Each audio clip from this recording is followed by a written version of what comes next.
Assalamualaikum warahmatullahi wabarakatuh. Perkenalkan, kami dari kelompok 4 Akuntansi Malam 1 Sekolah Tinggi Ilmu Ekonomi Pembangunan Tanjung Pinang. Nama kelompok terdiri atas Andini Yovia Rianti NIM 2062270, April Ananda Yohana NIM 18622285, Elmo Nina Febrianti NIM 2062282, Julia Wati Wembatoa NIM 2062289, Nurul Aulia Rahmawati NIM 2062200, Supiati NIM 2062212. Kami akan menjelaskan sedikit tentang rencana sistem informasi berbasis komputer. Apa itu sistem informasi akuntansi?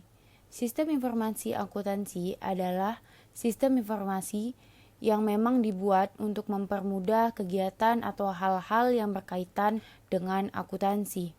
Untuk menjalankannya diperlukan beberapa elemen agar sistem dapat berjalan dengan baik dan benar.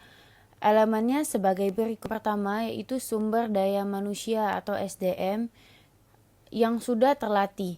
Memahami sistem proses akuntansi dan keuangan secara umum akan lebih baik jika dijalankan oleh seorang akuntan.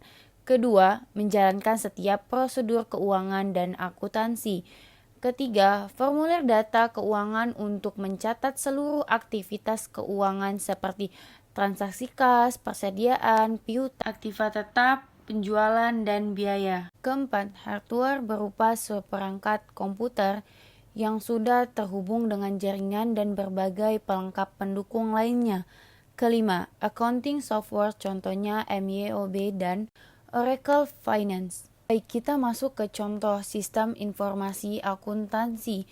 Sistem terdistribusi yang digunakan perusahaan distribusi yaitu perusahaan yang mendistribusikan produk dan jasanya ke pelanggan atau perusahaan yang berorientasi produk seperti manufaktur, pedagang besar, pengencer, dan lain-lain. Sistem informasi manajemen. Sistem informasi manajemen secara umum dapat dikatakan sebagai sebuah sistem manusia dan mesin yang terintegrasi dalam menyediakan informasi, mendukung fungsi informasi manajemen dan penentuan alternatif tindakan dalam sebuah organisasi sistem tersebut. Dalam organisasi sistem informasi manajemen menggunakan perangkat keras atau hardware, perangkat lunak, software, prosedur, model manajemen, dan keputusan serta terminal data. Elemen-elemen sistem informasi manajemen pada prinsipnya setiap sistem selalu terdiri atas 5 elemen. Elemen pertama, manusia. Di dalam sebuah SIM, manusia merupakan peranan yang sangat penting. Peran dari manusia sendiri adalah merancang, mengolah, mengoperasikan, membangun, dan menggunakan sistem tersebut. Oke, masuk lagi yang kedua yaitu informasi. Sistem informasi manajemen dibuat oleh manusia untuk menghasilkan informasi dari data yang bersifat mentah sehingga menjadi data yang dapat diolah dan dapat berguna bagi bisnis. Informasi yang berguna di sini adalah informasi yang relevan, dapat dibandingkan, memiliki akurasi tinggi, tepat waktu, dan dapat dipertanggungjawabkan. Yang ketiga ini adalah sistem. Sistem informasi manajemen adalah sebuah sistem besar di mana terbentuk dari beberapa subsistem yang berbeda tugasnya, tetapi saling terhubung dan terintegrasi. Subsistem dalam sistem informasi manajemen bertugas untuk mengumpulkan data, mengolah, dan menyempurnakan data sehingga menghasilkan sebuah informasi. Yang keempat ini organisasi manajemen. Setiap usaha dan bisnis membentuk organisasi manajemen untuk mencapai tujuan dari usaha dan bisnisnya. Fungsi dari organisasi manajemen sendiri adalah untuk mengorganisir, melaksanakan, merencanakan, dan mengontrol operasional perusahaan atau organisasi. Yang kelima ada pengambilan keputusan. Pengambilan keputusan dapat diambil apabila bisnis tersebut memiliki informasi yang relevan dan dapat dipertanggungjawabkan. Seorang pebisnis maupun pengusaha tidak dapat mengambil keputusan dengan baik apabila tidak adanya SIM sebagai wadah untuk mengelola informasi. Dan yang selanjutnya ada contoh sistem informasi manajemen, di mana yang pertama dibagi menjadi Enterprise Resource Planning atau ERP, yang kedua Supply Chain Management atau SCM. Dan selanjutnya juga ada transaction processing system, dan yang kedua ada office automation system. Dan untuk yang selanjutnya ada informatic management system atau IMS, dan yang terakhir ada knowledge work system atau KWS. Baiklah, yang selanjutnya juga ada sistem pendukung keputusan atau SPK.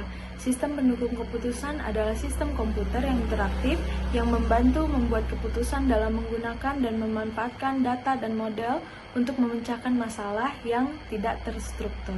Selanjutnya itu adalah elemen-elemen sistem pendukung keputusan atau yang kita sebut dengan SPK.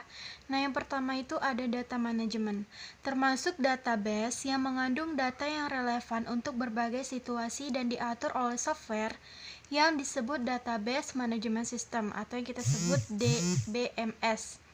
Nah, yang kedua ada model manajemen, melibatkan model finansial, statistikal, manajemen sains, atau berbagai model kuantitatif lainnya, sehingga dapat memberikan ke sistem suatu kemampuan analitis dan manajemen software yang diperlukan. Nah, yang ketiga itu ada communication atau dialog subsystem. User dapat berkomunikasi dan memberikan perintah kepada DSS melalui subsistem ini. Ini berarti menyediakan antarmuka. Nah, yang keempat itu ada knowledge management. Subsistem opsional ini dapat mendukung subsistem lain atau bertindak sebagai komponen yang berdiri sendiri. Nah, selanjutnya kita masuk ke contoh sistem pendukung keputusan. Nah, contohnya itu adalah keputusan pemesanan ulang persediaan yang dihadapi oleh kebanyakan bisnis. Nah, selanjutnya kita masuk ke sistem office automation atau OA. Sistem automatisasi perkantoran merupakan penyediaan telekomunikasi untuk orang-orang di dalam perusahaan dan memampukan mereka untuk berkomunikasi di antara mereka sendiri dengan penyalur serta para pelanggan di lingkungan perusahaannya. Contoh office automation ini, beberapa contoh aplikasinya itu adalah pengolahan kata, email, voicemail, kalender elektronik, konferensi audio atau video, konferensi komputer, PAX, imaging, dan desktop publishing. Nah, selanjutnya itu ada sistem pakar atau yang kita sebut sebagai expert system. Nah, sistem pakar ini adalah sebuah sistem informasi yang memiliki intelijensia buatan atau yang kita sebut itu AI. AI itu artificial intelligence yang menyerupai intelijensia manusia. Sistem pakar mirip dengan DSS, yaitu bertujuan menyediakan dukungan pemecahan masalah tingkat tinggi untuk pemakainya. Saya akan menjelaskan tentang elemen-elemen sistem pakar. Jadi dalam sistem pakar itu terdapat beberapa elemen-elemen yang berkaitan satu sama lain. Yang pertama adalah domain expert. Domain expert ini dapat dibentuk dari pengetahuan pakar yang merupakan hasil dari wawancara langsung ataupun sebuah observasi mengenai bagaimana cara menyelesaikan masalah secara tidak langsung, yaitu dengan menggunakan buku atau artikel. Yang kedua adalah knowledge engineer. Knowledge engineer ini adalah seseorang yang memiliki kemampuan dalam bidang ilmu komputer dan intelijensia buatan yang mengetahui bagaimana cara membangun sistem pakar.